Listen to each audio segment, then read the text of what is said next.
Asal-usul Pulau Nusa, Kalimantan Tengah. Pada zaman dahulu kala, di sebuah desa pada tepian Sungai Kahayan, tinggallah seorang bernama Nusa. Nusa hidup dengan istri dan seorang adik iparnya. Untuk memenuhi kebutuhan sehari-hari, Nusa dan adik iparnya bercocok tanam di sebuah ladang kecil dekat rumah panggung mereka. Ladang yang subur dan ketekunan mereka dalam bercocok tanam menghasilkan panen yang melimpah. Sayangnya, suatu hari desa tempat tinggal Nusa dilanda kekeringan. Untuk memenuhi kebutuhan selama kekeringan, Nusa dan adik iparnya pergi berburu di Sungai Ruhan, sebuah sungai kecil di dekat Sungai Kahayan. Mereka terus mendayung di Sungai Ruhan sampai akhirnya sebuah pohon yang tumbang menghalau perahu mereka. Nusa dan adik iparnya mencoba membelah kayu tersebut. Namun, hari semakin sore. Hari semakin sore dan kita belum mendapatkan hasil buruan. Lanjutkan memotong batang pohon ini. Aku akan masuk ke hutan. Nusa kemudian masuk ke dalam hutan untuk mencari binatang buruan. Tiba-tiba, Nusa melihat sebuah telur yang berwarna putih besar. Sesampainya di rumah, telur ini terlalu besar, Kakanda. Apakah Kakanda tidak khawatir? Bahkan, Kakanda sendiri tidak mengetahui itu telur apa. Telur ini sangat besar. Tidak usah khawatir, telur ini cukup untuk makan kita bertiga. Lebih baik kita tidak memakan telur ini, Kakanda. Tidak makan hari ini tidak apa-apa, asalkan kita tidak memakan sesuatu yang tidak jelas asal-usulnya. Jika kalian tidak mau memakan telur ini, biar aku saja yang memakannya. Aku tidak peduli ini telur apa. Dengan wajah yang kesal kepada istrinya, akhirnya Nusa sendiri yang merebus telur tersebut. Setelah telur tersebut matang, Nusa memakannya sampai habis.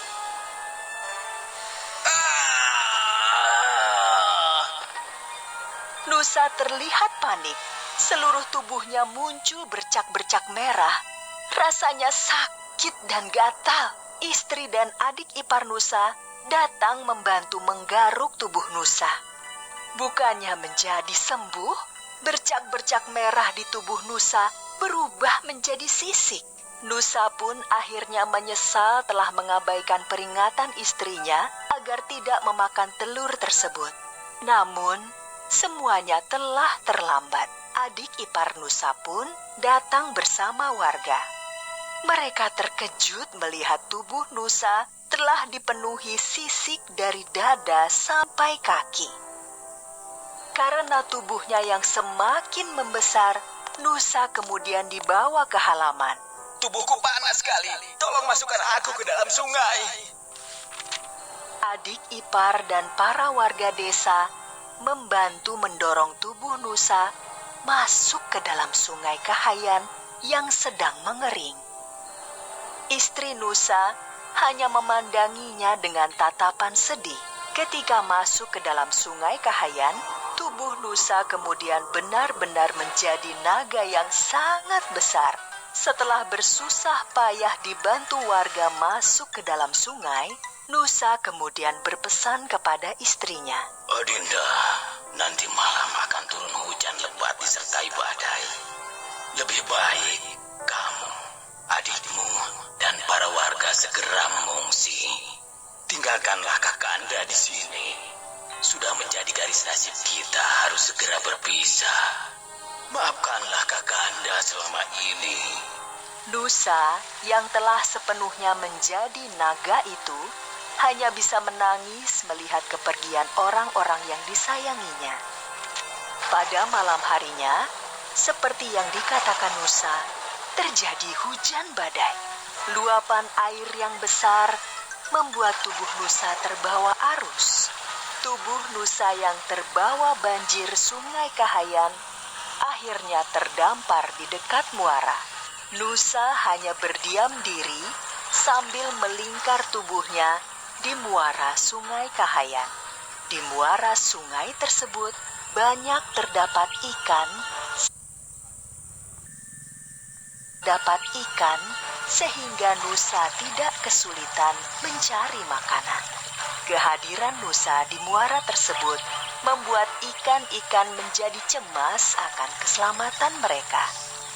Suatu hari, ikan jelawat dan ikan saluang terlibat pembicaraan untuk menyelamatkan umat ikan di muara Sungai Kahayan.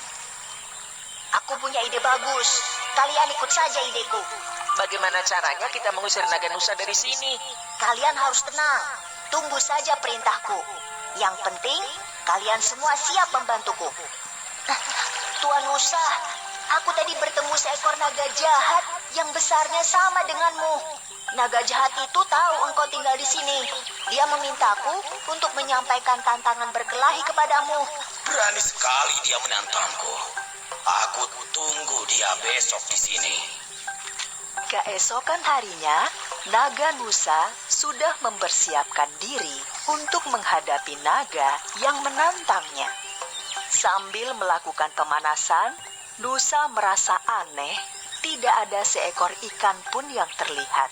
Namun, Nusa berpikir ikan-ikan ketakutan akan adanya perkelahian besar 2 ekor naga. Nusa menunggu musuhnya hingga matahari condong ke barat. Namun, musuh yang ditunggu tidak kunjung datang. Nusa pun mengantuk dan tertidur. Ternyata, sedari tadi ikan saluang mengintip Nusa dari jauh dan mendekatinya ketika Nusa tertidur. Tuan Nusa! Tuan Nusa, bangun! Musuhmu datang! Nusa terkejut dan menggeliat menoleh ke sana kemari mencari musuhnya. Nusa melihat ekor yang sedang berputar dan tanpa pikir panjang langsung menggigitnya. Ketika menggigit ekor tersebut, Nusa merasa ada yang aneh. Nusa memandang ekor yang sedang digigitnya dengan seksama. Ternyata Nusa menggigit ekornya sendiri.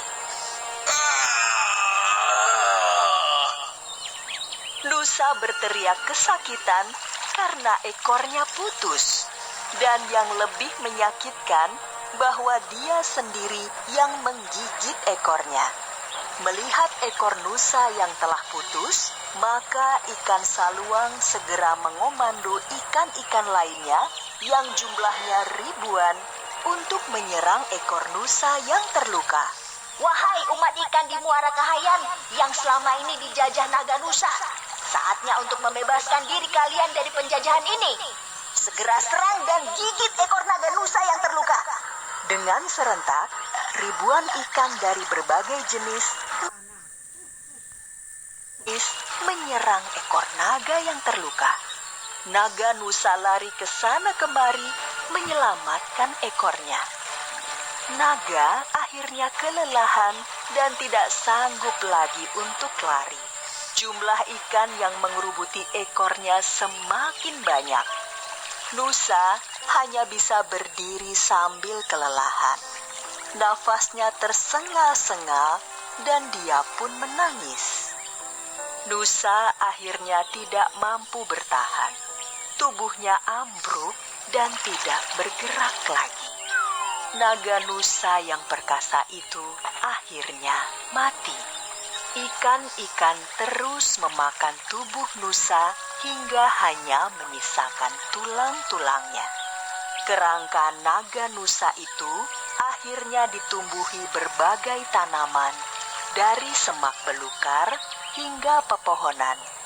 Akhirnya, lama-kelamaan, kerangka Nusa menjadi sebuah pulau. Pulau tersebut kemudian dikenal dengan nama Pulau Nusa. Letaknya di aliran Sungai Kahayan, Kabupaten Pulang Pisau.